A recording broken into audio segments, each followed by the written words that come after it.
All right, welcome everyone. Thank you for attending today. I hope that you are able to enjoy this amazing weather that we're having today, at least some portion of it. I'm Heidi Brennigan, the Chief Marketing Officer for Animal Emergency and Referral Center of Minnesota. And I suspect, like AERC, all of you are still doing some version of curbside medicine, which is what makes today's topic very timely.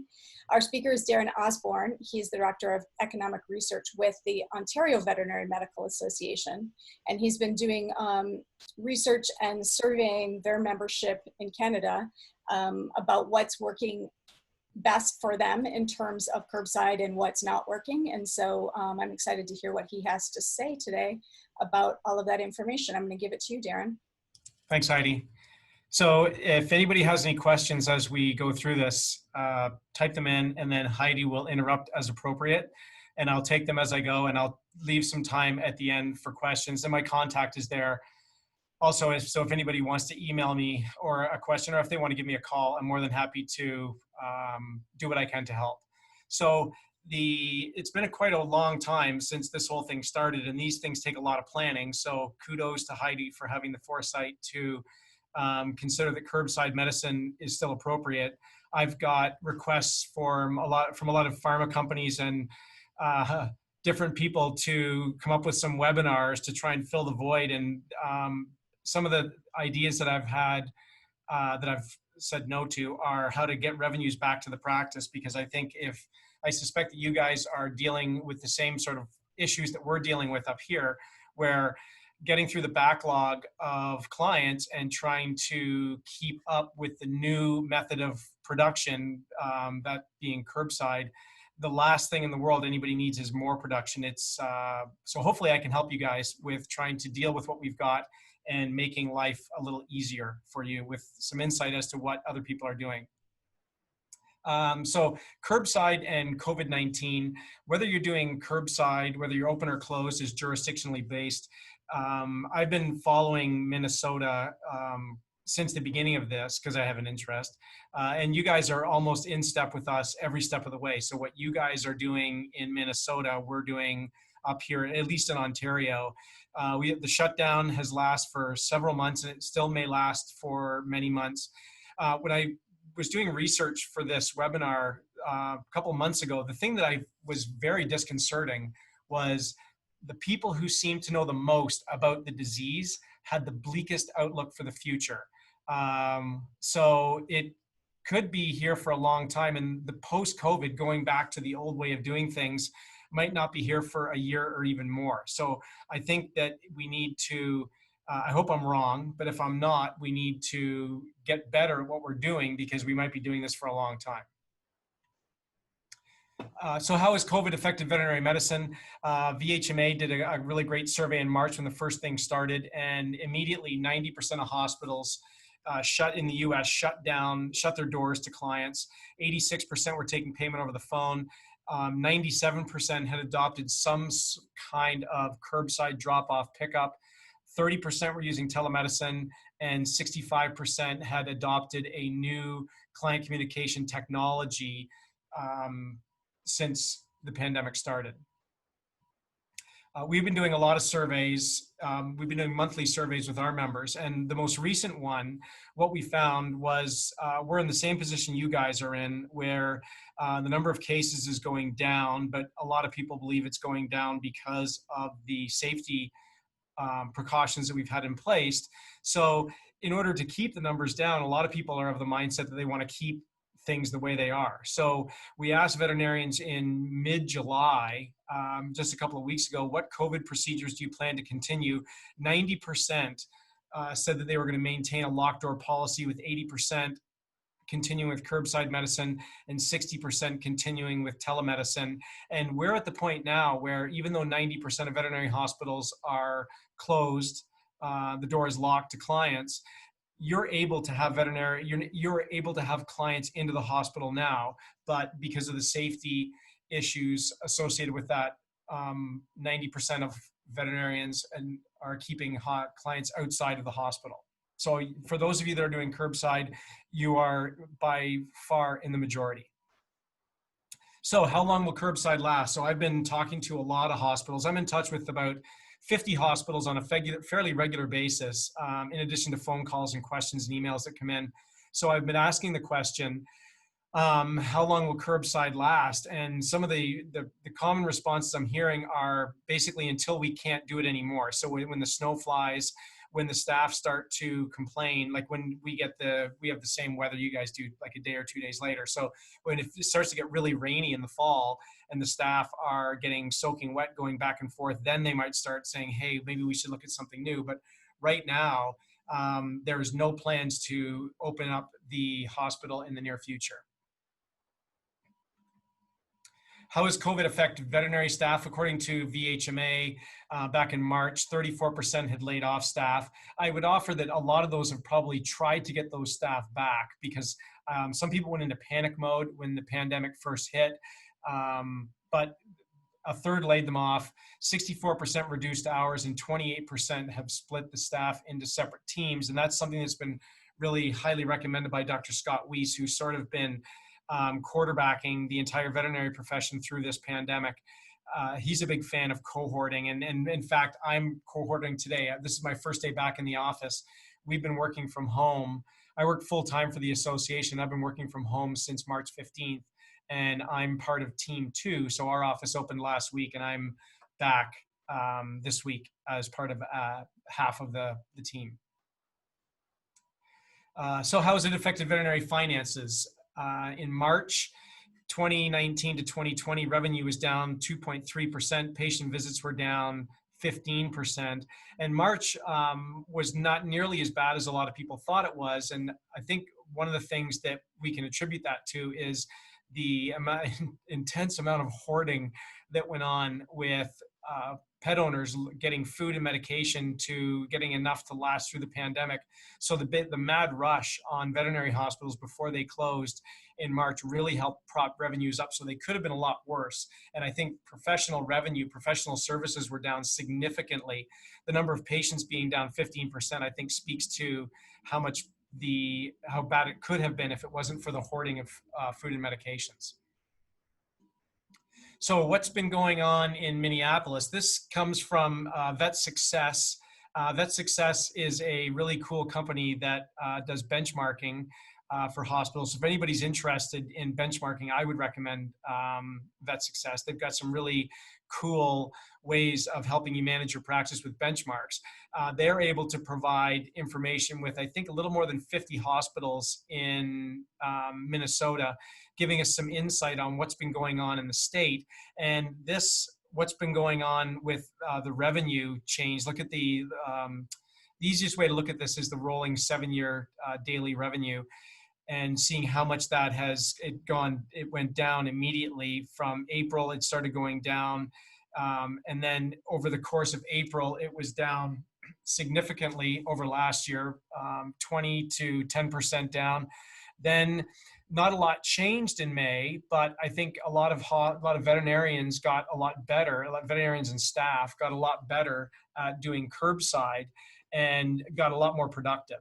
And then clients started coming back in, and then we got better and better. June was up significantly over last year. July was up significantly over last year. And I expect August and September, at least until the kids go back to school, if they go back to school, I think we're going to be up. And some of the reasons for really strong revenues are a multitude. So we've got a backlog of services that were unavailable to clients in the latter half of March, first part of April. A lot of parasite medication was put off because there were some hospitals that had the notion that this is going to be over in a couple of weeks. So nobody do anything until this is over. And then in May, June, they came to the realization, okay, this is here for a long time, and started trying to get rid of 2 months of backlog in June. The other thing that happened is we do a pet owner survey, and I measured a 30% increase in puppies over the pandemic, because we do a regular survey with pet owners, and we ask the question, did you get a puppy or kitten? And then we asked the question this year, did you get a puppy or kitten that you otherwise would not have got because of the pandemic? And we saw a 30% response to that. So we're estimating that puppies and kittens are up about 30%. So you're seeing a lot more puppies and kittens. You've got a backlog of procedures. And the other thing, that is, I think, really interesting. Last week, the head economist for the AVMA just put out an article where he talked about smoothing consumption. And in that article, he talks about how economists have been able to measure that consumers have a line in the sand, subconsciously or consciously, of how much money they're going to spend. And if you are not able to spend some of that money, it starts to burn a hole in your pocket. So you have got pet owners who have not been able to go to restaurants. They've not been able to go to bars. They haven't been going to the physiotherapist. A lot of them haven't been going to work, so they haven't been spending money on gas. They're not going on trips, definitely. So you've got all that extra disposable income that's available to them. So when you present them with a $1,200 bill, 5 months ago, they may have been taken aback by that. And now they're, yeah, I've saved that in bars and restaurants over the last couple of weeks, couple of months. So the notion that consumers are looking to spend money on things has really helped veterinary medicine, because this is one of the third services that they've been continuing to go to. So we've got the backlog of demand, we've got new puppies and kittens, and we've got people trying to smooth their consumption, spending money that they otherwise have been unable to spend. And you people are getting a lot better at curbside, so that allows for productivity to be going up higher and higher. I'm an economist, so this is what I do. I'm predicting for 2020, January, February was off to a good start with 10%. March, we were up 5%. You guys nationally in the US, you were down 2%. April was bad, down 25%. May was up to 18. June was amazing. Basically, we got back in June what we lost in April. July was 20%. We haven't seen the numbers. Sorry, we haven't seen the numbers for July yet. I'm betting July is going to be 20%. Then I think we're going to slide down to about a 5% growth. So I'm predicting 4% growth in revenue by the end of the year. So considering what we've all been through, I don't think it's going to be that bad from a financial perspective. I don't think any practices have to close. I don't think anybody has to lay off their staff. I think that the opportunity is there, but the issue now becomes, how do we do a better job with this new normal that we've been thrust into with curbside medicine? So they operating a veterinary practice in COVID, clients have limited or no access to the veterinary hospital. This is what we're seeing with the vast majority. So some of the things that we're looking at, you could work at getting better at, is buy online, pick up in store, which is not a new thing. It's new to a lot of veterinary hospitals, but this is something that's been going on with Best Buy was one of the people that championed this, shutting down their bricks and mortar stores and getting people to buy products online, then stopping by a very limited selection store to pick up things. Curbside medicine, what are some of the ways that we can get better at that curbside? And telemedicine. And I'll also give you a prediction on what I think are the long-term benefits for this. So this would be the argument, how much time and energy do I have to invest in this technology or this new way of doing things if it's only going to last for a couple of weeks or a couple of months? So I think there's longevity to all of these things post-COVID, because not only has the world changed, but a lot of veterinarians and veterinary staff are realizing that this might be a better way of introducing or dealing with some clients. So buy online, pick up in store. This can be done with pet food, parasite medication, and pharmacy refills.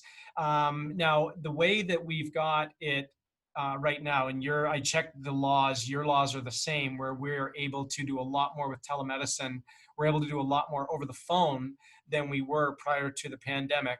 So this is something that we can take advantage of by using the telephone and curbside to do pharmacy refills and parasite medication fills without even having the client come into the hospital, provided you have a valid VCPR with that client.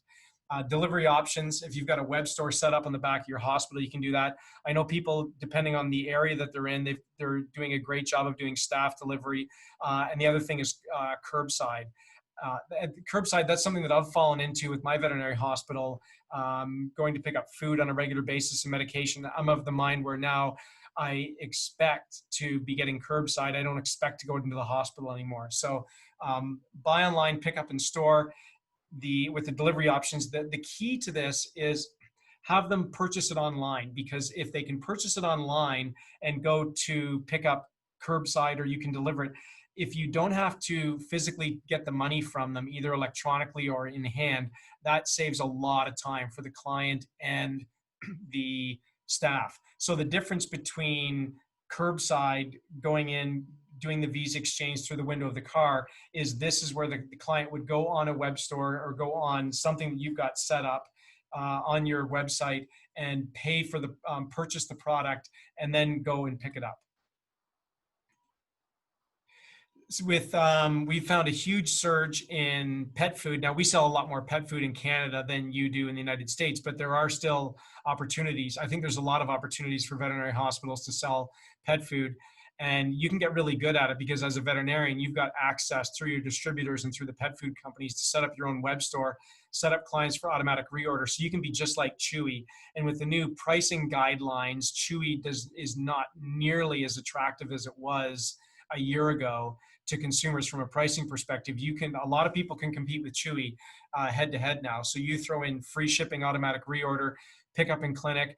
We've seen that with our client surveys that clients are a lot more willing to purchase food online, and they see purchasing food from their veterinarian as a very conspicuous opportunity for them.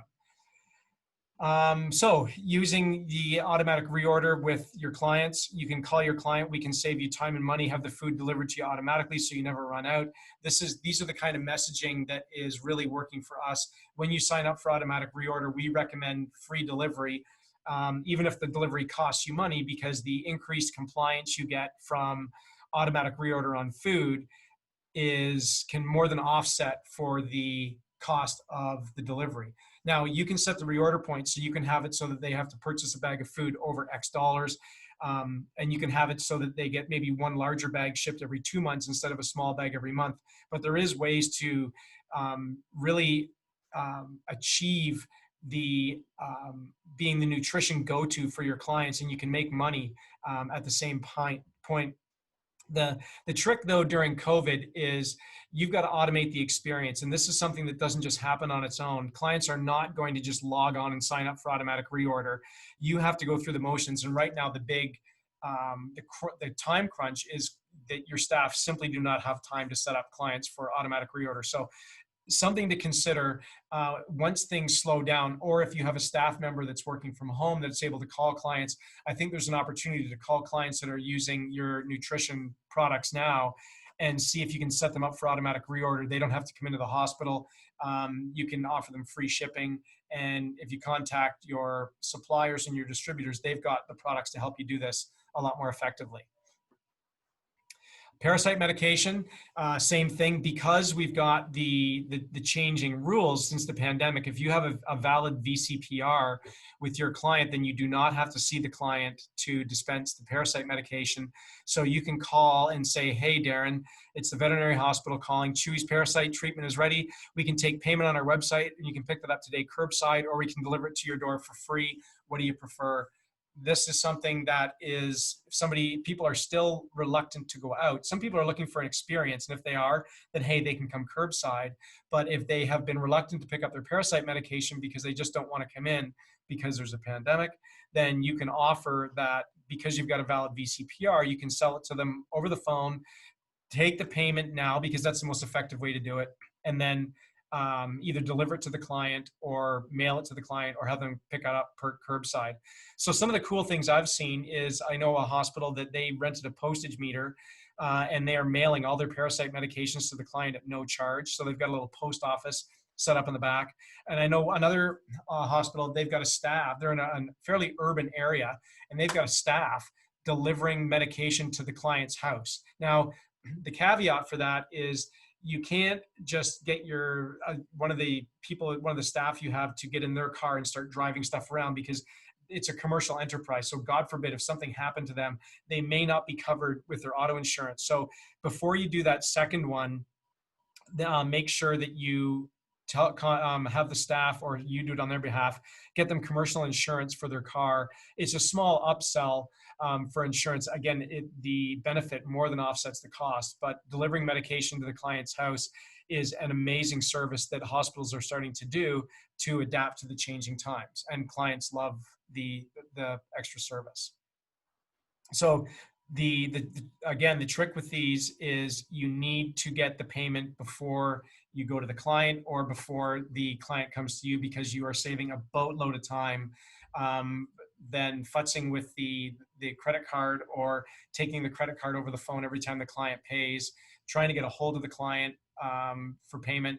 All of those things is a lot more difficult. For example, you're delivering it to the client's house. If the client isn't there, you can leave it in the mailbox and text them and say, hey, take a picture, text them your medication is in your mailbox.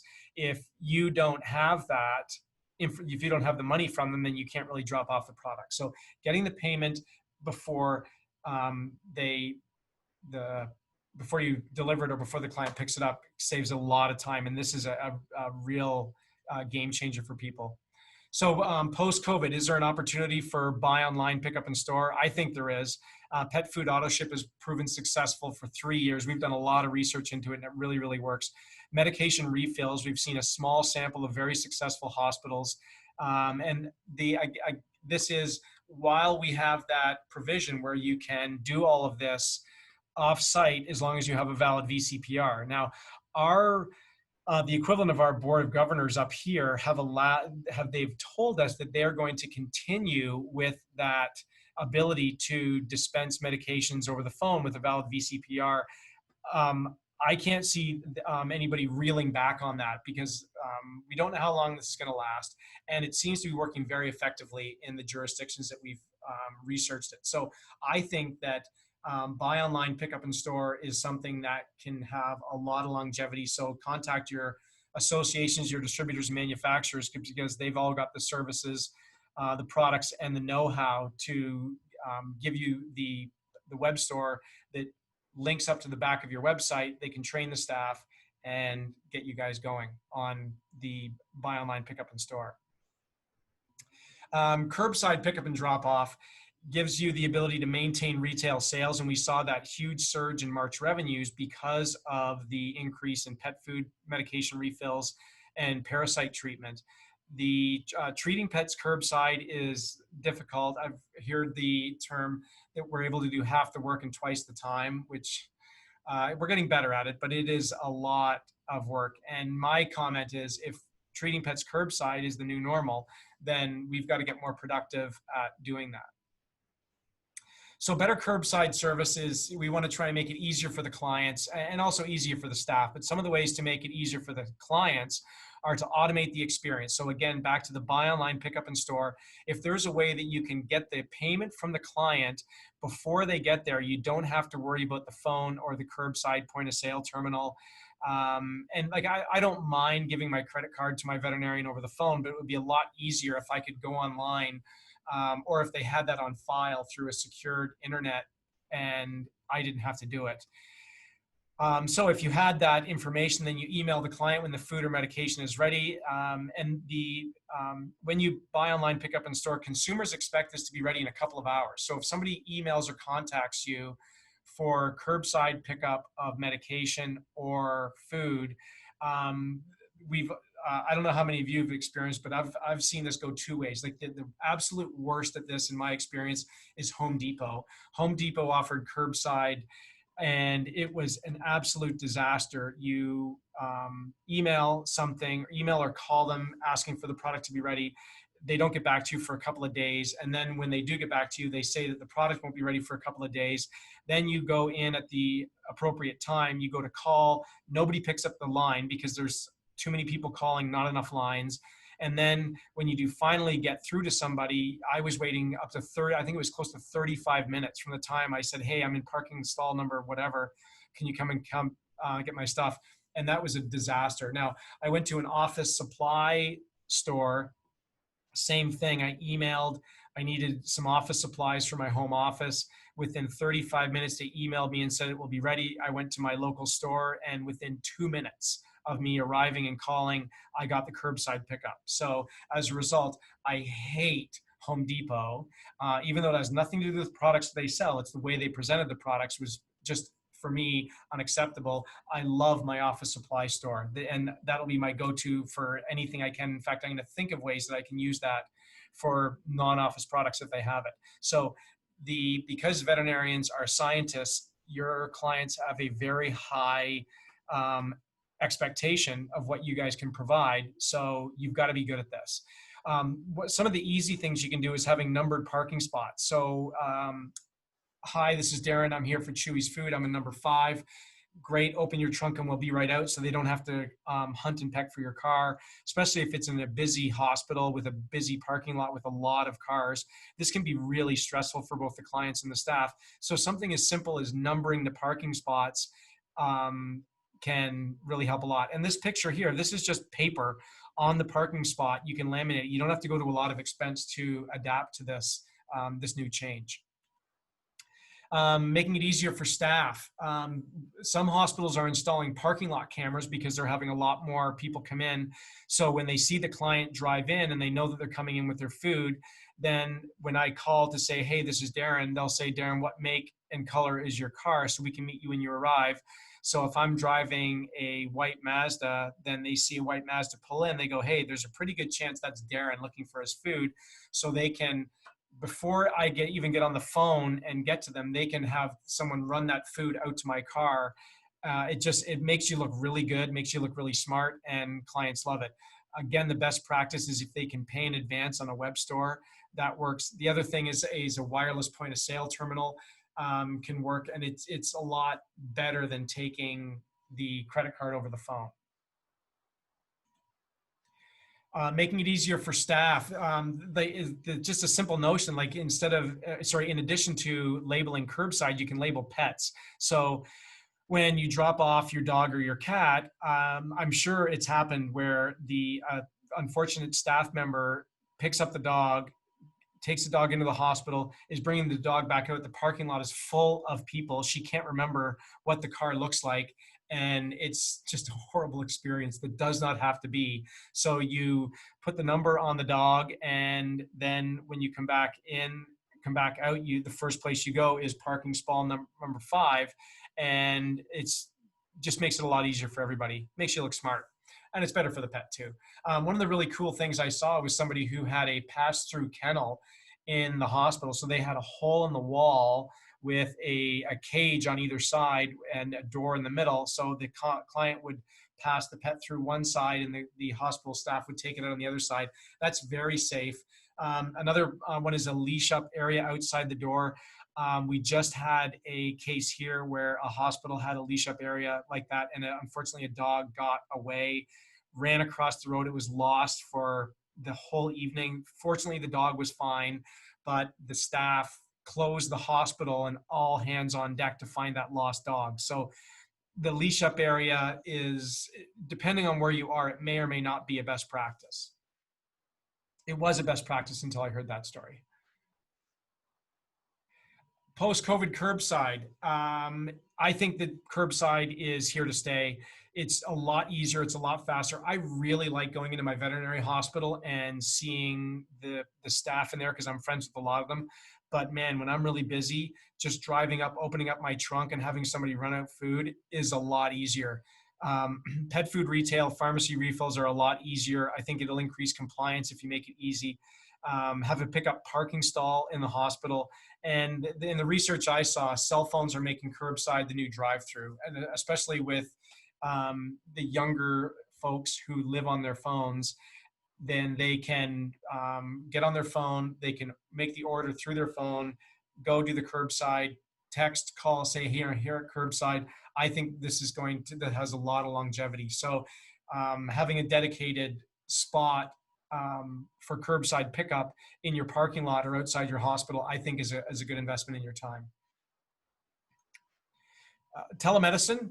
Now, when I say telemedicine, this does not have to be a specific telemedicine platform. Now, I'll talk about the benefits of having a telemedicine platform, but telemedicine in its simplest form is talking to a client over the phone, and that's using your existing phone without introducing any new technology.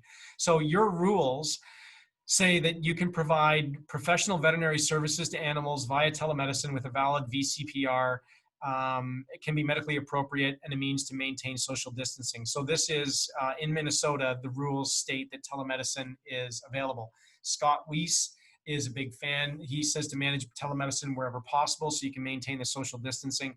And we're seeing a lot of success using telemedicine for as long as you have a VCPR for flea tick medication, telemedicine for managing of chronic illness. And the other thing is documentation of verbal consent instead of getting a physical signature from people, just getting a verbal. And that last one, this is one of those things where when I go to a place and they ask me to physically sign something, I'm almost taken aback. It's like, hey man, verbal documentation is the new norm. I don't want to take your dirty pen that's infected and sign something if I don't have to.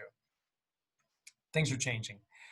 So we just did some research of a pet owner survey that we did in June. We just wrapped it up. And one of the really cool things we found about telemedicine was we asked people, have you received a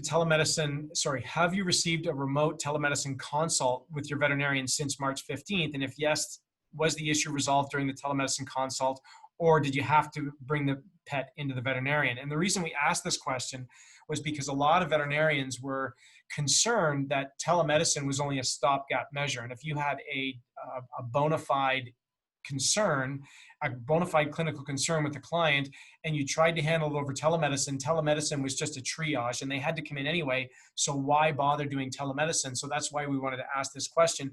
And according to the pet owners that responded to this, I think we had 78 respondents had a remote telemedicine consult since the pandemic started. 75% of those reported that the issue was resolved during the telemedicine consult. So that's a big deal. So if you've got one in four have to come in, then I think that there's some opportunities to be using telemedicine as a way of maintaining social distance, even when you've got a sick pet. As long as you have a VCPR, then 3 out of 4 times you can have the issue resolved without the client coming in.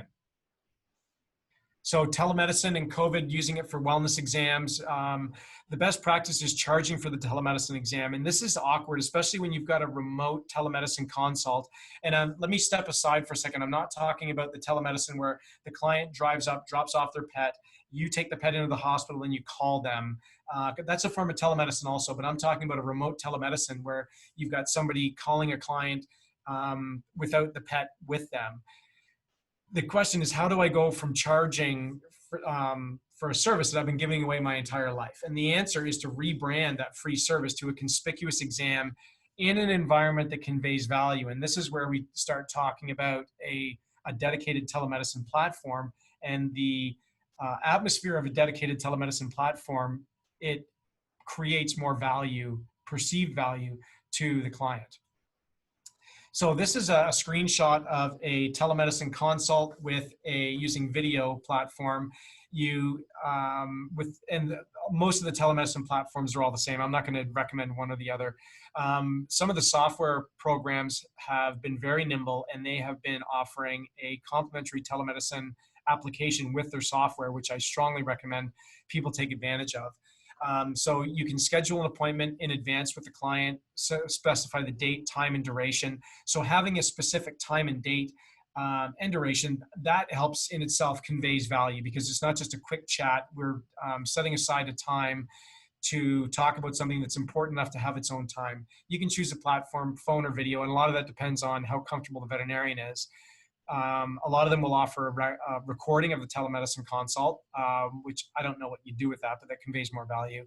And it makes the client aware of the fee when you schedule the appointment, because some of them actually get the client to pay for the telemedicine consult while they're scheduling it. So if I'm scheduling a telemedicine consult for you a week from today, I have to pay today in order to get that telemedicine consult, which is that's the ultimate way of conveying value, and the easiest for the veterinarian, because we know how horrible veterinarians are at asking for money. So with these new telemedicine platforms, you don't have to ask for money, because the telemedicine platform does it for you.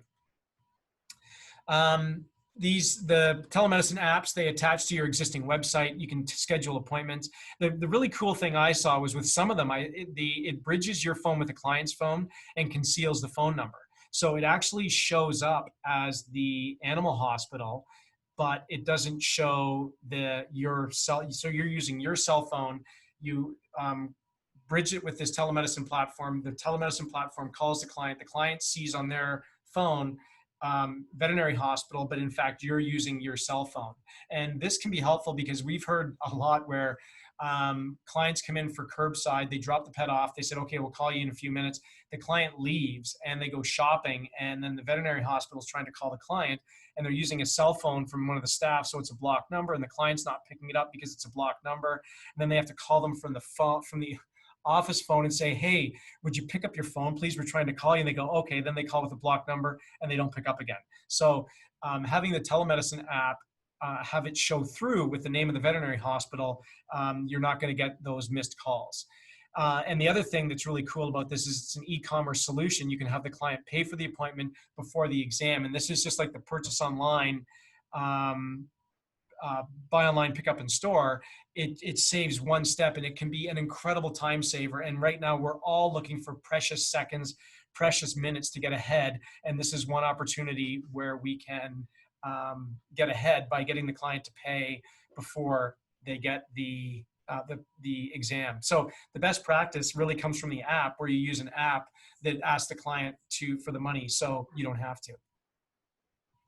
So telemedicine in the real world, and I sort of tipped my hand earlier, telemedicine for services with VCPR is used by a third. Using it for services without the VCPR is used by roughly a third. Charging for telemedicine is really weak, only 3%. Charging for tele-advice, really weak, 3%. And then we did a survey in May, which telemedicine platform are you using? And you can see the one we're recommending is the SmartVet. We worked out a deal with them. And I'm not suggesting that you use SmartVet, but just to give you an idea, we're recommending people use that. Most people are just using the telephone. So you don't have to invest in technology to embrace telemedicine. I think there's some value in using an app, especially if it's a free one that comes with your practice management software, but using an app with video or Zoom or scheduling and the ability to have the client pay before you do it conveys value. It helps you save a lot of time. And I think that if you do it right, this is something that has some lasting post-COVID value for both clients and for veterinary staff. The most effective use I saw in telemedicine was one hospital where one of their veterinarians was not able to come in because I think that they were self-isolating. So this veterinarian was doing nothing but telemedicine consults all day, every day, and they were just killing it. They were doing a great job with telemedicine. It was the only option they had. Clients embraced it. This was during the shutdown, but I think there's some opportunities there. Now, there is a cost to doing it. Telemedicine app, like some of the more expensive ones, are going to cost you $200 a month for a big hospital.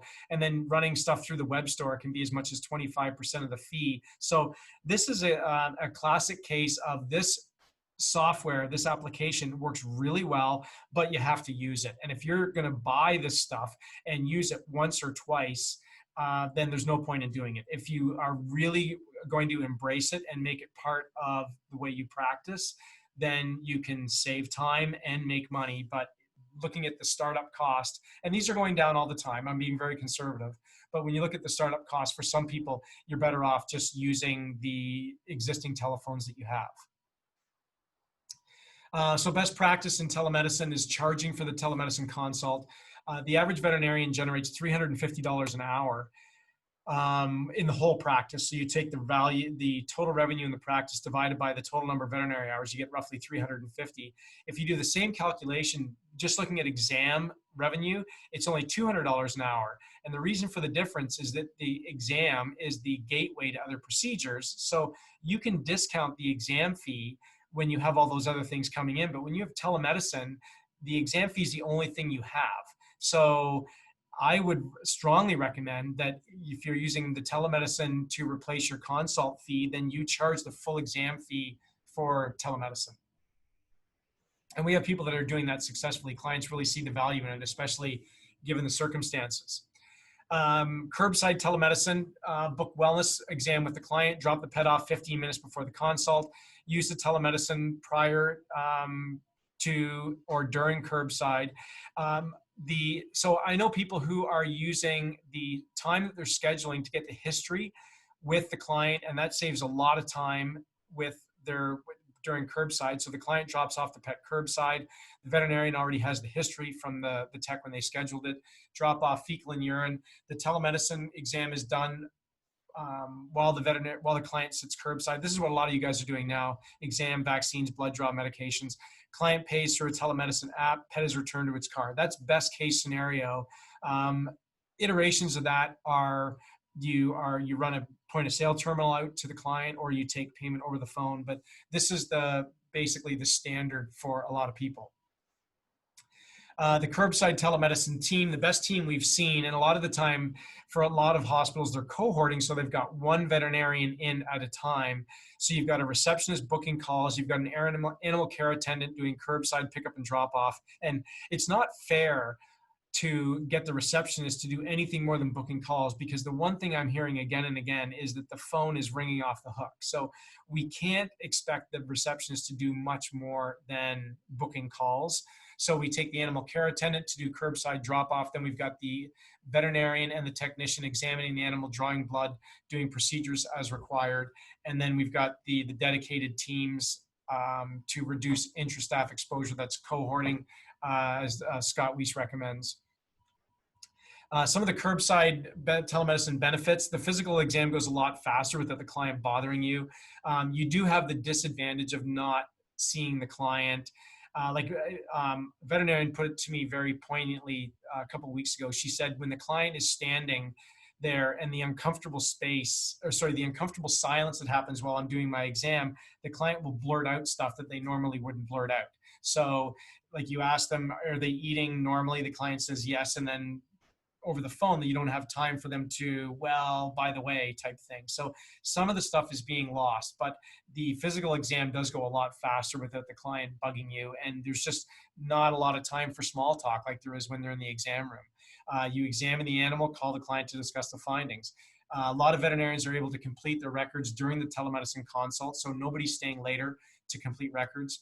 The technician can do the pre-exam telemedicine consult while they're booking the appointment, and many clients are home, so 2 telemedicine consults might hold more value. So having the technician contact the client and saying, instead of a client coming in and getting everything all done at once, say, okay, Shelly is going to call you, Darren, at the day before your appointment, and she's going to go over a couple things with you. Normally I would say, you know what, I don't have time, or maybe she'll not be able to find me, but I'm working from home. Yeah, I've got the time. So having the receptionist do the preload history with the client, then it can save some time when the client comes into curbside and can fast track some of the work that the veterinarian is doing. Extending hours and spreading out teams. So 2 single veterinarian teams and 6-hour shifts are better than 2 veterinarians sharing resources. This speaks to cohorting, so we're able to social distance better, reduce the intra-staff exposure, and shorter shifts are a lot easier on staff, because this is very, very stressful for a number of reasons. Like usually by this time of year, things are starting to slow down. So people are looking at summer holidays, looking at spending some time with their kids. And now a lot of veterinary hospitals, the staff are looking at the schedule and they're going, holy cow, we're booked right up until September. This is not cool, man. Like I've been busy for the last 2 months, and it looks like I'm going to be busy for the next 2 months. So people are stressed. So if there's any way that we can make their life better, and having shorter shifts, so they have their same hours of the week, but if you can have shorter shifts, it just makes it a lot less stressful. You're able to do a lot more. And we've seen success from people moving to shorter shifts versus one longer shift. Scheduled drop-offs for pet owners who are back to work. Drop the pet off before work and pick them up on the way home. You can just do the same telemedicine consult. It's just like an extended curbside. And a lot of people are having a difficult time going back to work because they've got issues with childcare. So they just don't have the kind of time that they had before. So I think this is something that has a lot of opportunities, is calling up a client and saying, hey, Darren, you need to come in for your annual physical exam with Chewy. We have a drop off. If you're back to work, you can drop the pet off on the way, pick them up on the way home, and it's going to be just like a curbside. So we're all getting really good at doing telemedicine curbside. This is an opportunity for us to we can see the pet during a slower time in the day, if there's a slower time in the day. And it's an opportunity for a client to go to the veterinarian where they otherwise may have said, I just don't have time now that I'm back to work. Curbside clinics. So we've seen parasite testing clinics, and doing clinics is a way to get rid of a backlog of appointments. So I know a couple of hospitals that did this where they've had parasite testing clinics. They book clients 10 minutes apart. They have the medication waiting. In one hospital, they were really savvy where the receptionist would get it was a technician, got the client to weigh the pet when they were booking the appointment. So they would say, hey, your pet was 15 pounds. Can you stand on the scale with the pet? And that can be scary because then the client has to weigh themselves, but help them do the math to see if the weight has changed. If it hasn't changed, then you can have the medication waiting for them. So the client comes in, you pick up the pet, bring it in, do the blood test, bring the client back the dog, bring them the medication and say, we'll call you with the results. And then you call them and say, everything went well, and away you go. So the high score I've seen to date right now is one hospital in 5 hours did 45 dogs and made $5,000 in a half day, and got rid, they did this, I think 3 weekends, 3 Saturdays in a row, and got rid of their entire spring backlog of parasite testing. It's also working for vaccine clinics. And this one you have to earmark specifically for clients that don't have any clinical issues with their pets. And most hospitals know the clients that would be really cool with this. This would not work with some clients because they're really chatty and they want to come in and they're kind of needy. But if you've got less needy clients that have young, healthy animals, and when you call them, there's no concerns, you can say to them, hey, Darren, you can wait 4 weeks to see the veterinarian, or you can come into our, we've got a clinic on Saturday and we can get it done immediately. And we haven't tested this yet with our client survey because the information came out afterwards, but we're hearing from veterinarians that some clients are getting very, very nervous when they go beyond their vaccine appointment date. So like say somebody had something in April, their annual vaccines were in April and they were unable to come in because of the shutdown, and they're not coming in until May, June. They're really nervous about having been 2 months delayed on the vaccine, thinking that the vaccine is going to run out. So this, I think, has some benefit for clients.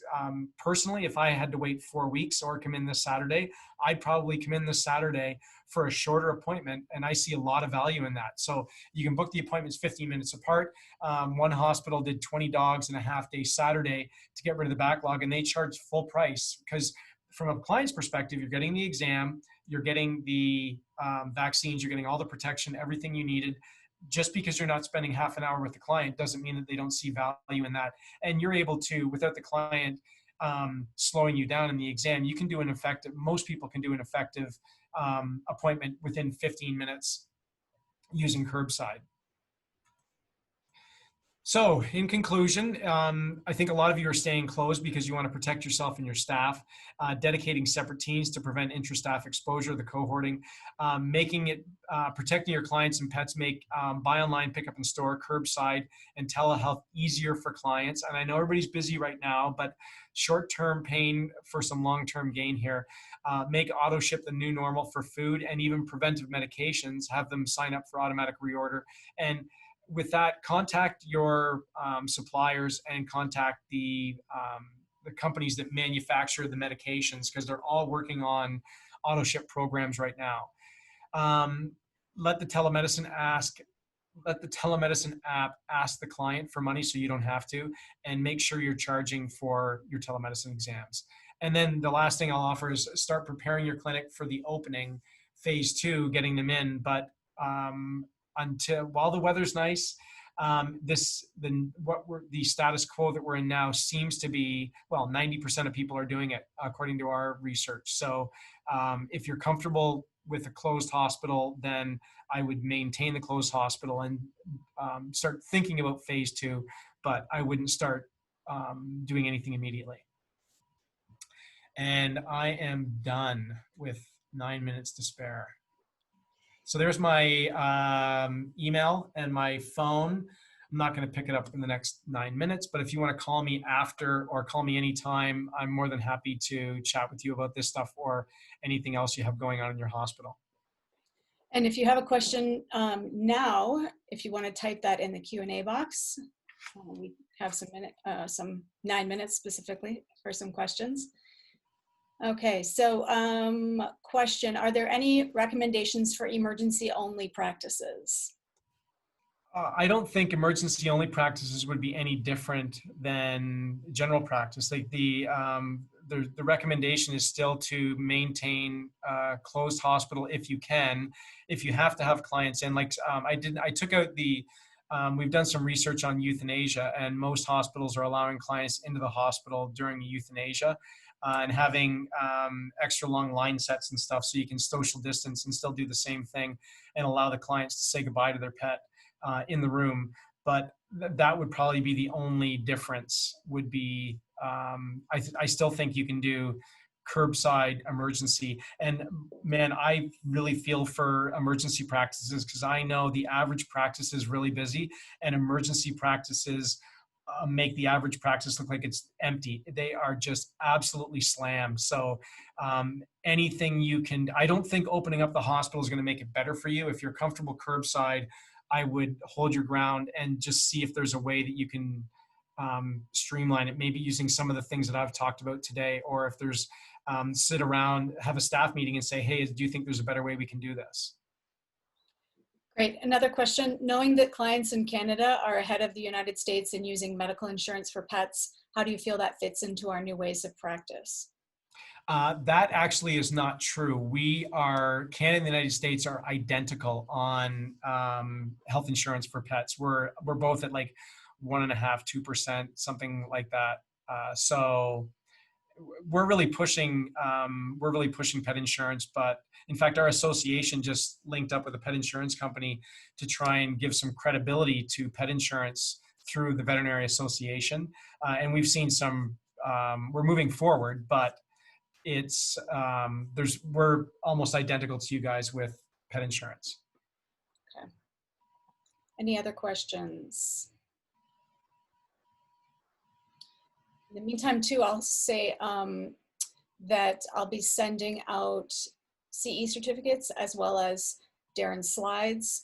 And this presentation, if you want to review the information or share it with anyone else in your practice, will be on our YouTube channel. So I will also send out a link to that so that you'll have access to this down the road.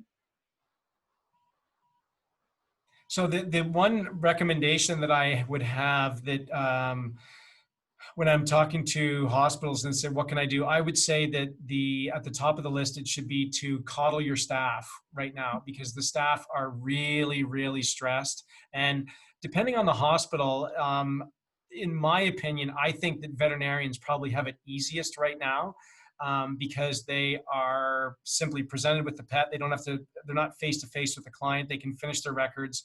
The receptionists are busier than they've ever been, and they're not prepared for it. So it used to be a receptionist would give a client whatever they wanted. Hey, I'd like to come in and see the veterinarian. When do you want to come in? Tomorrow. No problem. What time? 3 o'clock.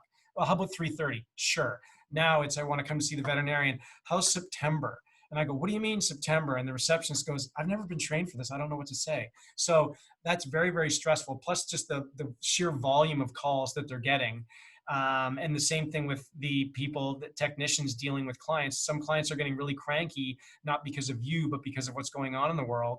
So they really need to be coddled and do a little extra for them. And you don't have to spend a lot of money on them, but just make a little extra consideration for your clients, even a group hug, to let them know that they're doing a great job and that you recognize all the extra work they're doing. Like I know one hospital that on a regular basis, they've been buying lunch for I think every Friday they buy lunch and it's just subs, like they're not spending a lot of money, but the staff really appreciate just the gesture and the recognition that they've been doing a great job. So it's not part of the seminar that we're talking about today, and I'm not an HR expert, but I would recommend that you take time out of your day to figure out a way that you can make life better for your staff, even if it's in a tiny way. Always a good suggestion, but especially now. All right, I think that's it for questions. You have Darren's contact information should something occur to you at a later date. And again, look for an email from me with your CE certificate, slides, and a link to the video on YouTube. Thanks very much, Darren. Thanks, and I hope I see you all in person soon. Definitely. Have a great day. Bye now.